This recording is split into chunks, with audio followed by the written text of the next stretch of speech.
Γεια σας, είναι μεγάλη μου χαρά σήμερα που βρίσκομαι στα γραφεία του κύριου Δημήτρη Θωμόπουλου, υπεύθυνο αρχιτέκτονα του έργου Σόκιο Φλίσβος της Oikos Property Developments και καθηγητή αρχιτεκτονικής στο Αριστοτέλειο Πανεπιστήμιο.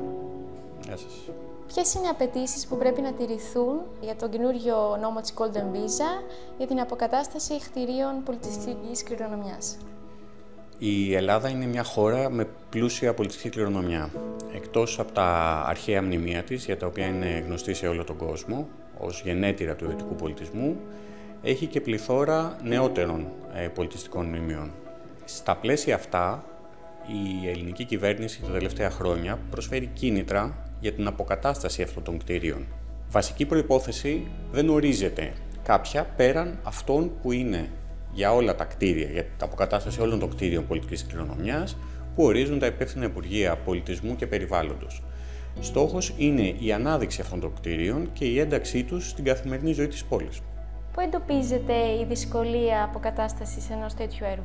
Η κύρια δυσκολία αναφέρεται στην διατήρηση όλων εκείνων των χαρακτηριστικών που καθιστούν το κτίριο ιδιαίτερο. Μέσα από τη δουλειά μας καταφέρνουμε να δημιουργήσουμε κτίρια τα οποία διατηρούν όλα αυτά τα στοιχεία, ενώ παράλληλα καθιστούν το κτίριο σύγχρονο, λειτουργικά, ασφαλές, στατικά, άρα εντάσσουμε όλες τις καινούριες μηχανολογικές εγκαταστάσεις που η σημερινή πραγματικότητα απαιτεί και όλα αυτά συνδυάζονται μαζί σε ένα κτίριο το οποίο διατηρεί τα αρχικά του χαρακτηριστικά, ενώ παράλληλα ένα σύγχρονο κτίριο προς κατασκευή. Μπορεί λοιπόν να επιτευχθεί η ισορροπία μεταξύ της διατήρησης των ιστορικών χαρακτηριστικών και των λειτουργικών αναγκών ενός ξενοδοχείου? Ασφαλώς και μπορεί, και αυτό είναι και μεγάλη πρόκληση για εμάς. Βοηθάει ιδιαίτερα το γεγονός ότι το κτίριο σχεδιάστηκε αρχικά ως ξενοδοχείο. Κατασκευάστηκε τη δεκαετία περίπου του 20, μεταξύ του 20 και του 30, και είχε την αρχική ονομασία Ερήμανθος. Οπότε, ήδη ο αρχικός σχεδιασμός του κτηρίου, η θέση του κλιμακοστασίου κεντρικά, η διάταξη των ανοιγμάτων ανά δωμάτιο, ο διάκοσμος του κτηρίου, η θέα προς τη θάλασσα, είναι στοιχεία από την αρχική κατασκευή του κτηρίου, τα οποία βοηθούν σημαντικά προς την κατεύθυνση σχεδιασμού ενός σύγχρονου ξενοδοχείου. Ποια είναι η εκτιμόμενη ενεργειακή απόδοση του έργου? Μπορεί να επιτευχθεί μια υψηλή ενεργειακή κλάση? Ασφαλώς και μπορεί και θα το επιδιώξουμε. Προσδοκόμενη ενεργειακή κατάταξη είναι η κατηγορία Α ή Α+, σύμφωνα με την ελληνική νομοθεσία. Αυτό καθιστά το κτίριο στην υψηλότερη κατηγορία που μπορεί να επιτευχθεί. Προς την κατεύθυνση αυτή θα χρησιμοποιηθούν συστήματα τα οποία θα εξοικονομούν ενέργεια, υλικά θερμομόνωσης, οικολογικά και σύγχρονα, τα οποία θα βοηθούν σημαντικά στο κέλυφος του κτηρίου, ενεργειακά κουφώματα και οι αλοπίνακες με αέρια τα οποία μπορούν και προστατεύουν, θωρακίζουν το κέλυφος του κτηρίου, καθώς και συστήματα μηχανολογικά, εξοικονόμησης ενέργειας, συστήματα αντλιών θερμότητας με ηλεκτρισμό, τα οποία συνολικά θα βοηθήσουν στην επίτευξη του υψηλότερου προσδοκόμενου στόχου της ενεργειακής απόδοσης. Πώς σχεδιάζονται θέματα όπως η πυρασφάλεια και η ηχομόνωση? Αμφότερα είναι εξαιρετικά σημαντικά θέματα. Την πυρασφάλεια την επιτυγχάνουμε με τη χρήση σύγχρονων υλικών, τα οποία είναι βραδύκαυστα ή άκαυστα. Ιδιαίτερη μέριμνα δίνεται στις πόρτες των δωματίων, οι οποίες είναι πυράντοχες, έτσι ώστε να εμποδίζουν και τη μεταφορά πυρκαγιάς από τον έναν χώρο στον άλλον.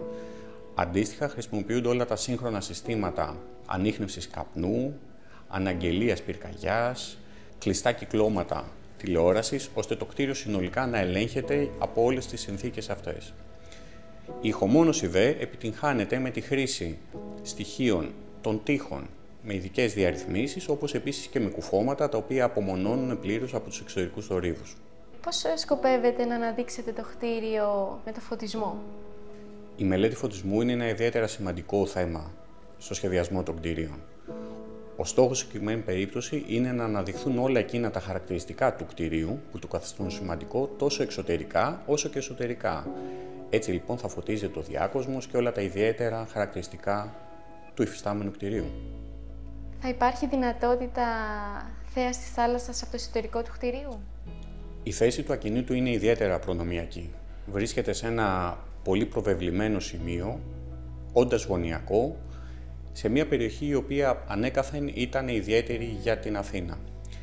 Ο σχεδιασμός του κτηρίου, αρχικά ως ξενοδοχείο, συμπεριλάμβανε λοιπόν τη δυνατότητα θέασης από όλα τα δωμάτια προς τη θάλασσα, είτε άμεσα είτε έμεσα. Πώς φαντάζεστε το Σόκιο Φλίσβος Hotel, πώς οραματίζεστε το τελικό αποτέλεσμα? Οραματιζόμαστε ένα αποτέλεσμα το οποίο θα συνδυάζει την ιστορική του ταυτότητα με τις σύγχρονες λειτουργικές απαιτήσεις. Στόχος μας είναι να αναδείξουμε αυτή την νεοκλασική άβρα με τις ψηλοτάβανες αίθουσες, τον περίτεχνο διάκοσμο και όλα αυτά να εναρμονίζονται με στοιχεία τα οποία θα καθιστούν τη διαμονή σε αυτό σύμφωνη με όλες τις σύγχρονες λειτουργικές ανάγκες. Αν μπορούσατε να περιγράψετε το ξενοδοχείο με 3 λέξεις, ποιες θα ήταν αυτές? Στόχος μας είναι να δημιουργήσουμε ένα κτίριο μοναδικό, πολυτελές και το οποίο θα αποτελεί σημείο αναφοράς για την πόλη μας. Είστε ένα από τα πιο διάσημα αρχιτεκτονικά γραφεία στην Ελλάδα και έχετε σχεδιάσει και υλοποιήσει πολλά αντίστοιχα έργα. Μπορείτε να μας αναφέρετε κάποια? Αυτά τα έργα είναι ιδιαίτερα και πολύ σημαντικά για εμάς.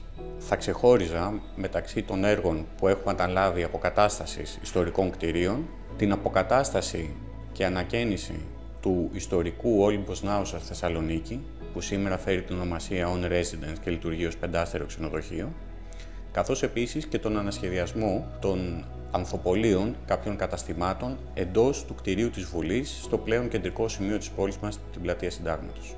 Σας ευχαριστούμε πάρα πολύ για τη φιλοξενία σας και ελπίζω να το πούμε σύντομα στο Σόκιο Φλίσβος όταν τελειώσει. Σας ευχαριστώ πολύ.